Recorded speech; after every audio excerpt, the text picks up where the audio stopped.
kita harus mengenal dulu apa itu COVID dan bagaimana perjalanan klinisnya penyakitnya. Baru kita setelah mengenal, maka kita bisa sayang atau bisa hidup berdamai dengan COVID-19 ini. Karena sesungguhnya kalau kita mengetahui kunci yang penting daripada pencegahan penyebaran COVID-19 ini, saya yakin bahwa kita bisa aman dan tidak tertular seperti itu. COVID-19 sendiri itu adalah sebuah infeksi yang disebabkan oleh virus SARS-CoV-2 RNA. Sebenarnya virus SARS ini sudah ada sejak zaman dulu. SARS yang menyebabkan outbreak di beberapa negara. Nah, tetapi virus-virus ini kemudian dia bermutasi dan akhirnya muncullah yang namanya SARS-CoV-2 ini. Dia adalah sebuah virus RNA di mana kalau virus, kita mengenal ada yang namanya RNA dan DNA. Kalau virus RNA itu dia karena dia cuma satu strain, satu materi genetik, jadi dia itu sangat tidak stabil dan dia itu gampang bermutasi. Sehingga kita mengenal sekarang banyak sekali mutasi-mutasi dari virus COVID-19 ini. Dia menyebabkan severe acute respiratory syndrome. Jadi sindrom itu adalah kumpulan gejala yang severe itu berat, yang sifatnya akut dalam artian muncul mendadak dan dia mengenai sistem saluran nafas dan dia menjadi masalah bagi dunia. Kita kenalan dulu dengan virusnya. Ini itu bentuknya dia, kenapa disebut corona? Karena dia itu modelnya itu dia memiliki mahkota. Ini spike-spike proteinnya ini, dia ini fungsinya untuk nempel di sel kita dan dia akan membajak sel tubuh kita dan dia akan berkembang biak di dalam sel tubuh kita. Memang virus itu adalah benda yang mati, seperti itu. Dia bukan makhluk hidup. Tetapi ketika ada inangnya, dia baru bisa berkembang biak. Varian-variannya sampai saat ini itu sudah banyak sekali varian-variannya, di mana yang memiliki varian of concern itu adalah varian alpha, beta, gamma, dan delta, di mana varian-varian inilah yang menyebabkan gejala-gejala yang cukup berat. Transmisi awalnya itu kita ketahui pertama kali di Wuhan itu diperkirakan secara zoonosis, artinya lewat hewan. Tapi makin ke sini diketahui bahwa penularannya jadi manusia ke manusia, sehingga ini menjadi sangat infeksius dan dia bisa melalui droplet, kemudian juga kontak erat dengan kita memegang langsung beberapa permukaan benda yang sudah dihinggapi oleh virus, dan juga yang terakhir adalah yang kita khawatirkan adalah dia bersifat airborne. Artinya dia masuk ke dalam udara dengan partikel dan bisa menyebar lebih jauh seperti itu. Nah, kita lihat di sini bahwa pasien-pasien yang terkena infeksi COVID-19 ini penting sekali karena dia sifatnya adalah droplet dan aerosol, maka masker itu menjadi hal yang penting. Karena kita lihat di sini ketika dia batuk, si dropletnya itu bisa keluar. Terbayang kalau misalnya orang yang sehat itu kalau tidak pakai masker, paparannya itu akan maksimum sekali. Apalagi yang sakitnya tidak pakai masker.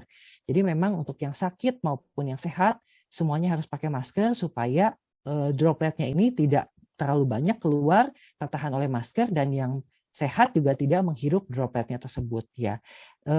Yang varian Delta ini di Australia ini sempat memberikan statement bahwa ini bisa sampai 16 jam bertahan di udara. Jadi ventilasi udara itu suatu hal yang vital atau hal yang penting seperti itu.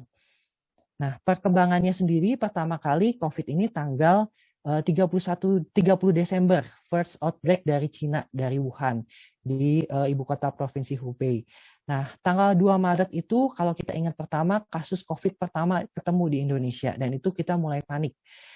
Tanggal 11 Maret dinyatakan oleh WHO sebagai pandemi, artinya sudah menyerang ke seluruh dunia. Jadi dari Wuhan menuju ke Indonesia. Dari awalnya hanya terlokalisir di satu tempat di sebuah pasar, pasar di Wuhan, sampai akhirnya kita lihat pada tanggal 28 Juni ini angka positifnya sudah mencapai 2.135.998 dengan angka penambahannya itu setiap harinya itu mencapai 20.000 kasus aktif per harinya. Dan yang sembuh puji Tuhan juga ada 1,8 juta, bertambah juga sekitar 9.000 orang setiap harinya. Tetapi yang harus kita concern adalah ada 57.000 juga yang meninggal. Dengan pertambahannya per tanggal 28 Juni adalah 423 pasien meninggal dalam waktu yang cepat di fasilitas-fasilitas kesehatan maupun di rumah. Saat ini ada 218 kasus yang aktif dan 98.000 spesimen yang diperiksa dengan kasus suspek 133.000. Nah, pola COVID di Indonesia itu sebenarnya sudah bisa ditebak dari awalnya ini bulan Maret. itu kasus pertama ditemukan. Kemudian kita lihat ini awal-awal PSBB ini sangat terkontrol. Kemudian ada libur panjang, ada lonjakan, kemudian turun lagi. Kemudian libur akhir tahun dia naik lagi, terus dalam waktu 2 bulan kita lihat dia turun lagi. Dan sekarang setelah libur panjang Lebaran dan beberapa libur kemarin, lonjakan kasusnya luar biasa. Bisa mencapai 13.000, waktu ini tanggal 20 Juni sih masih 13.000 kasus per harinya. Sekarang sudah mencapai 20.000 kasus. Dengan angka positivity rate-nya mencapai 95%, artinya yang positif itu hampir 95% yang diperiksa. Kemudian yang meninggal itu mencapai 177%. Jadi tiap habis libur panjang, IGD pasti penuh. Kalau misalnya ingat gambar ini adalah gambar suasana pantai Batu Karas kalau nggak salah, atau Pangandaran, saya lupa, pada saat libur Lebaran kemarin. Kebayang kalau tadi kita ceritakan bahwa ini penularannya secara droplet dan aerosol, maka di sini berkumpul semua virus-virusnya, dan apalagi kalau tidak memakai masker dan tidak menjaga jarak. Ya, jadi ini sudah bisa kita duga ya, meme ini keluar lagi, sudah diduga. Jadi setiap Idul Fitri kami selalu menyiapkan triase di rumah sakit itu, persiapan untuk menghadapi kasus lonjakan kasus seperti itu. Nah, masa inkubasinya sendiri berkisar 5-6 hari. Dan masa penularannya, masa inkubasi itu artinya saat virus masuk ke dalam tubuh kita sampai menimbulkan gejala itu 5-6 hari. Sementara masa penularannya itu berkisar dari 14-20 hari. Jadi seseorang masih bisa menularkan COVID itu diperkirakan dalam 14-20 hari. Nah, virus corona ini dia akan membajak sel tubuh kita dan dia akan bereplikasi atau bertambah banyak, dan akhirnya dia menimbulkan gejala. Gejala yang kita ketahui adalah demam, batuk, sesak nafas, pasiennya lemes, badannya meriang, sakit semua badannya, linu-linu, sakit kepala. Dan ini yang sangat khas sekali dari COVID adalah kehilangan rasa atau bau. Jadi tidak bisa mencium. Beberapa pasien nggak sadar, bahkan ketika dia mandi dia baru tahu, oh biasanya saya nyium shampoo atau sabun saya itu ada wanginya. Kok sekarang nggak ada, tapi gejala yang lain belum muncul. Baru setelah ada kehilangan rasa dan bau, baru berikutnya baru muncul demam, batuknya. Kemudian bisa juga dia menimbulkan pilek, mual, dan juga diare. Karena si coronavirus ini dia juga si reseptor selnya ada di saluran cerna. Dan juga bisa menimbulkan sakit tenggorokan. Demamnya biasanya sangat tinggi, bisa mencapai angka 40 derajat Celcius.